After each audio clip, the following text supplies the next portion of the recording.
আসসালামু আলাইকুম। তো বন্ধুরা সবাই কেমন আছেন? আশা করি ভালো আছেন। আমি আরিফ আছি আপনাদের সাথে নতুন একটা রিঅ্যাকশন ভিডিও নিয়ে। তো আজকে এই ভিডিওটা কেউ মিস করবেন না, কারণ আজকের এই ভিডিওতে আমরা অনেক কিছু শিখবো। এবং যে ভিডিওতে আমি রিঅ্যাকশন দেব সেটা টাইটেলটা হচ্ছে দুর্গা আর কালী আসলে কি ভগবান, মাওলানা আব্দুর রহমান জামি ঠাকুরগাঁও। তো তার মুখ থেকে আমরা শুনবো যে আসলে দুর্গা আর কালী কি ভগবান কিনা। আমরা অনেকেই জানি না, বা ইসলাম কি বলে আর হুজুর কি বলে, এ টু জেড আমরা আজকের এই ভিডিওটা দেখলেই বুঝতে পারবো। তো আজকের রিঅ্যাকশন ভিডিওটা কেউ মিস করবেন না, বিশেষ করে যারা ইসলামকে ভালোবাসেন তারা অবশ্যই ভিডিওটা পুরোপুরি আমার সঙ্গে থাকুন, এবং ভিডিওটা দেখার পরে আপনাদের সাথে কথা বলবো। তো চলুন বন্ধুরা, ভিডিওটা শুরু করা যাক।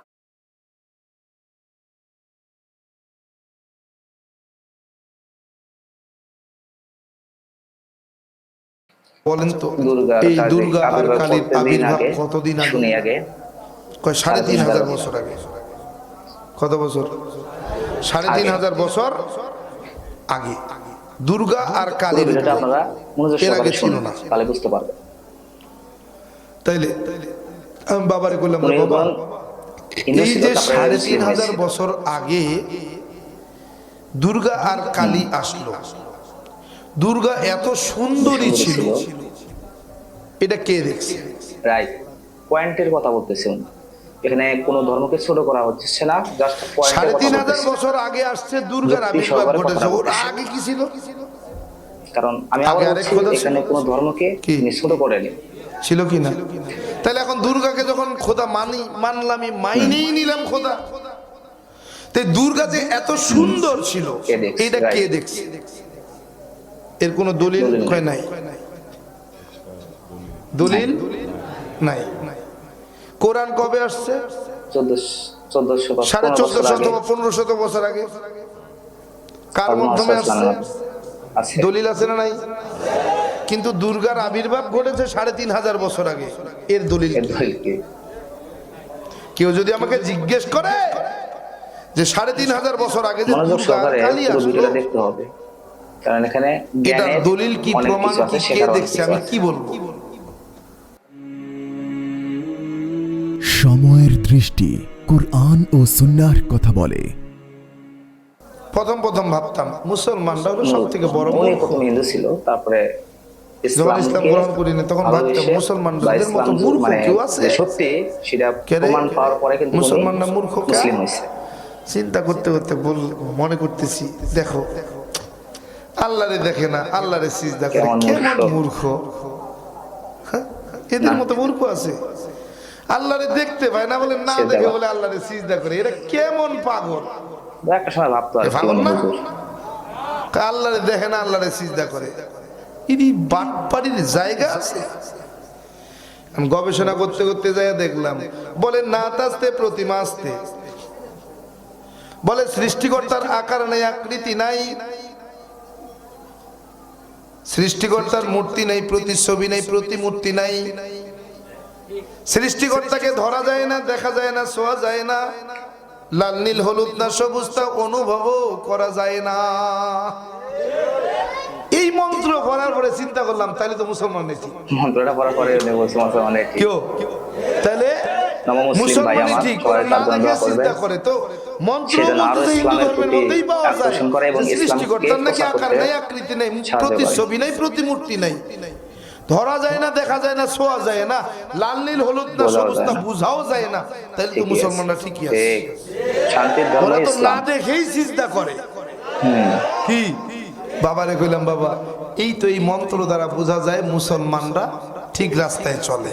কেন বলে, বাবা এই মন্ত্র বলতেছে সৃষ্টিকর্তার নাকি প্রতিমূর্তি নাই, প্রতিছবি নেই, আকার নাই, আকৃতি নাই, দেখা যায় না, ধরা যায় না, ছোঁয়া যায় না, লাল নীল হলুদ না সবুজ তা বোঝাও যায় না, তাইলে তো এই মন্ত্রের অর্থ অনুযায়ী মুসলমান যা করে সব।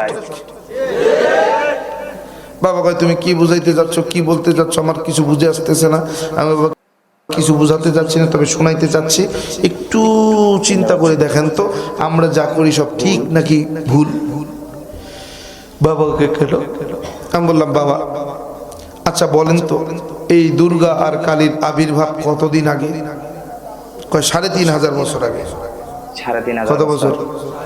৩,৫০০ বছর আগে দুর্গা আর কালীর উদ্ভব, এর আগে ছিল না। তাইলে আমি বাবারে বললাম যে বাবা, এই যে ৩৫০০ বছর আগে দুর্গা আর কালী আসলো, দুর্গা এত সুন্দরী ছিল, কে দেখছে? এটা কে মানে দেখছে? যুক্তিভাবে কথা বলতেছে উনি, ওনার বাবাকে প্রশ্ন করতেছে যে দুর্গা এত সুন্দর ছিল। ৩৫০০ বছর আগে আসছে, দুর্গার আবির্ভাব ঘটেছে। ওর আগে কি ছিল? আগে আরেক খোদা ছিল, কি ছিল কি না? তাহলে এখন দুর্গাকে যখন খোদা মানলাম, মাইনেই নিলাম খোদা, তাই দুর্গা যে এত সুন্দর ছিল এটা কে দেখছে? এর কোনো দলিল কয় নাই, দলিল নাই। কোরআন কবে আসছে? ১৪৫০ অথবা ১৫০০ বছর আগে। কার মাধ্যমে আসছে? দলিল আছে না নাই? কিন্তু দুর্গার আবির্ভাব ঘটেছে ৩৫০০ বছর আগে। এর দলিল কি? কেউ যদি আমাকে জিজ্ঞেস করে যে ৩৫০০ বছর আগে যে দুর্গা আর কালী আসলো, এটার দলিল কি, প্রমাণ কি, কে দেখছে, আমি কি বলবো? প্রশ্ন করে উত্তরটা কে দিবে? এটা বলা তো লাগবে নাকি? বাবা কেন? বাবা জানার ইচ্ছা। যদি কেউ প্রশ্ন করে বসে তখন কি জবাব দেব? কয় কোনো জবাব নাই। আমি তাহলে করি কেন? কয় বাপ দাদা করছে তাই। টাটকা দলিল। কয় বাপ দাদা করছে তাই করি, ব্যাস সামনে সে যাও, আর কোনো কথা নেই। আমি বললাম বাবা এইটাই তো মানতে পারতেছি না। আমি ভুল করলে যে আমার সন্তানও ভুল করবে এটা কেন? তুমি ভুল করলে যে আমি ভুল করব সেটা কেন? কথা যুক্তিসঙ্গত কথা বলতেছি, এটা বলো না। আমার মন্ত্রগুলোর একটু ব্যাখ্যা দাও না। বলে কি মন্ত্র? আমি বললাম বাবা সৃষ্টিকর্তা নাকি একজন? সৃষ্টিকর্তা কয়জন? হিন্দু ধর্মের একটা অধ্যায় আছে সৃষ্টিকর্তার পরিচয়। ওখানে লেখা আছে সৃষ্টিকর্তা এক অদ্বিতীয়, একমেবা দ্বিতীয়ম। ওই অধ্যায়ে লেখা আছে একম এবং অদ্বৈতম, একম ব্রহ্মা দ্বৈত নাস্তি নহিনা নাস্তি কিঞ্চন। তিন মন্ত্রের অর্থ হলো সৃষ্টিকর্তা এক অদ্বিতীয়, সৃষ্টিকর্তা এক অদ্বিতীয়, তিনি কারো মুখাপেক্ষী নন। ৩ নম্বর মন্ত্র একম ব্রহ্মা দ্বৈত নাস্তি নহিনা নাস্তি কিঞ্চন। এই মন্ত্রের ব্যাখ্যায় দেখা যায় সৃষ্টিকর্তা না আছে আহার, না আছে নিদ্রা, না আছে স্ত্রী, না আছে সন্তান, না তিনি জন্মগ্রহণ করেছেন, না কাউকে জন্ম দিয়েছেন। যদি এই ৩ মন্ত্রের অর্থ এই হয় তাহলে আপনার কাছে আমার প্রশ্ন, ১২ মাসে ১৩ জন খোদার কোন জনের সঙ্গে এই ৩ মন্ত্র মিলে? বাবা কয় মানে ভগবান শ্রীকৃষ্ণ। ধরে নিলাম ভগবান শ্রীকৃষ্ণ আবার ভগবান কেমনে? বলে ১ নম্বর মন্ত্র পড়ো একমে বা দ্বিতীয়। বলে শ্রীকৃষ্ণ কি আর ২ জন আছে? দ্বিতীয় জন আছে না? তাহলে সৃষ্টিকর্তা আমার শ্রীকৃষ্ণ ভগবান। আমি বললাম বাবা দ্বিতীয় মন্ত্রের সঙ্গে যদি মেলে তাইলে মানে কি?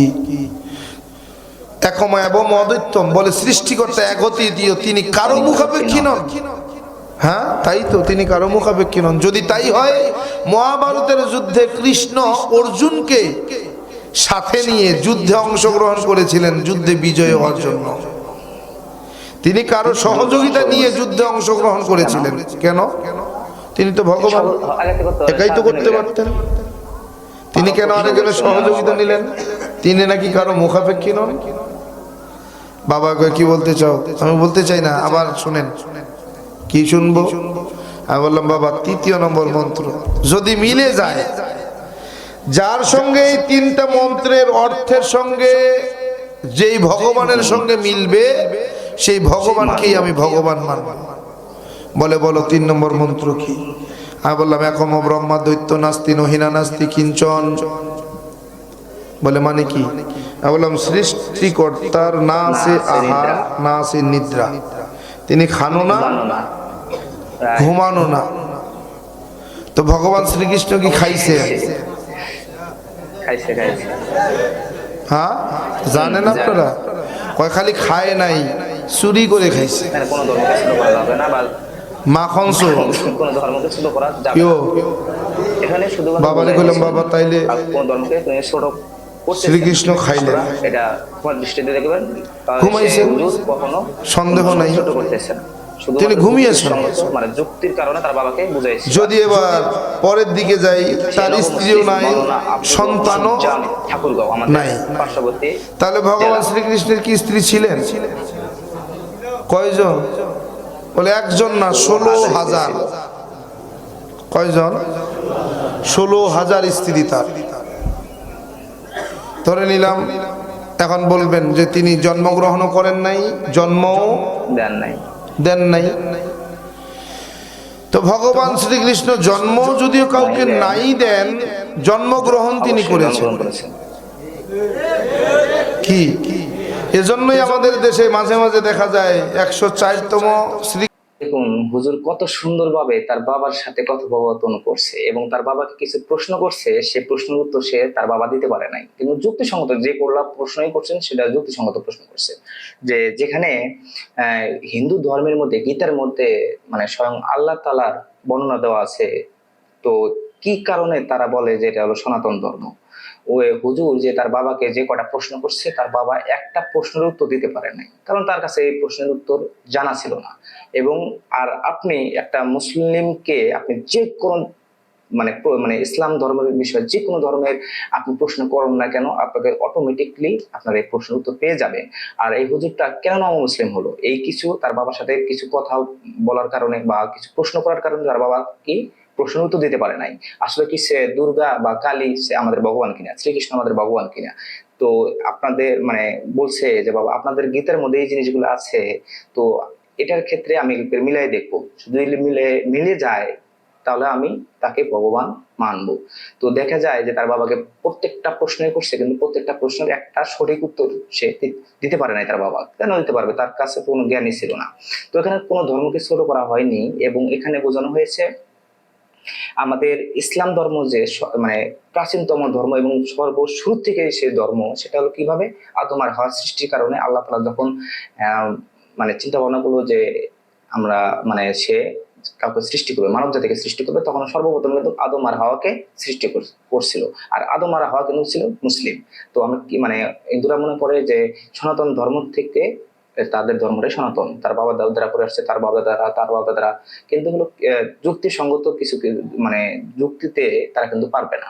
এজন্য সবচেয়ে সৃষ্টির পুরাতন যদি কোনো ধর্ম থেকে থাকে সেটা হলো ইসলাম ধর্ম। সর্বপ্রথম আল্লাহ তাআলা সৃষ্টি করছে ইসলাম ধর্ম, এবং আদম হাওয়াকে সৃষ্টি না করলে আমরা কখনোই মানব জাতির সৃষ্টি হতো না বা আমরা সৃষ্টি হতাম না। আল্লাহ তাআলা মানব জাতিকে সৃষ্টি করছে শুধুমাত্র তার ইবাদত করার জন্য। অবশ্যই আমরা তার ইবাদত করব এবং ইসলাম কি সেটা আমরা বুঝবো এবং ইসলাম বোঝার চেষ্টা করব।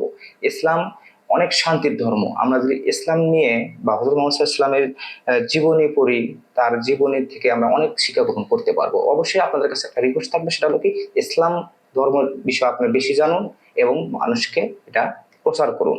তো এই ছিল আজকের ভিডিও। তো ভিডিওটা আপনাদের কেমন লাগলো, বিশেষ করে এই নব মুসলিম ভাইটির যুক্তিসঙ্গত যে কথাগুলো, এই কথাগুলো আপনাদের কাছে কেমন লাগলো? যদি আপনাদের কাছে এই কথাগুলো ভালো লেগে থাকে, তার কণ্ঠ বা তার ওয়াজ, তার যুক্তিসঙ্গত কিছু কথা যদি ভালো লেগে থাকে, অবশ্যই ভিডিওতে একটা লাইক দিবেন। আর এরকম নতুন নতুন রিঅ্যাকশন ভিডিও পেতে অবশ্যই চ্যানেলটি সাবস্ক্রাইব করবেন।